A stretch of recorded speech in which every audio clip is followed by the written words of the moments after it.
Now moving on to the 37th problem, the question is integral of x cube into sine of tan inverse of x power 4 the whole divided by 1 plus x power 8. So here it is understood that inside sine we don't have x, right? So that gives us a hint that we need to substitute tan inverse of x power 4 as t, because when we differentiate tan inverse x power 4, we will get 1 by 1 plus x power 8, because you will get 1 plus x power 4 the whole square, which is there in the denominator, into you will have 4x cube also by using the chain rule.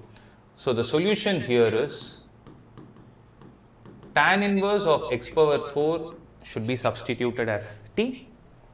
So this implies the derivative of it is 1 divided by 1 plus x power 4 the whole square, because the derivative of tan inverse x is 1 by 1 plus x square. In the place of x you have x power 4. So 1 by 1 plus x power 4 the whole square into the derivative of x power 4 is 4x cube times dx by dt is equal to 1. Now observe, what do we need? We need x cube divided by 1 plus x power 8 into dx.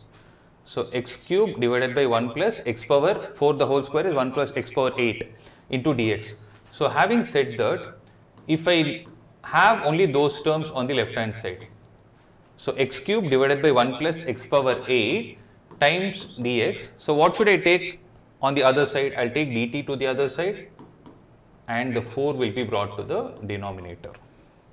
So when we do this, this whole thing can be replaced with dt by 4. So x cube divided by 1 plus x power 8 can be replaced with dt by 4. So the whole question gets changed as integral of sine of tan inverse x power 4 is replaced with t, and x cube divided by 1 plus x power 8 times dx is replaced with dt. So you will get minus cos t plus c, or it is minus cos of, what is the value of t? It is tan inverse x power 4, and you have a c.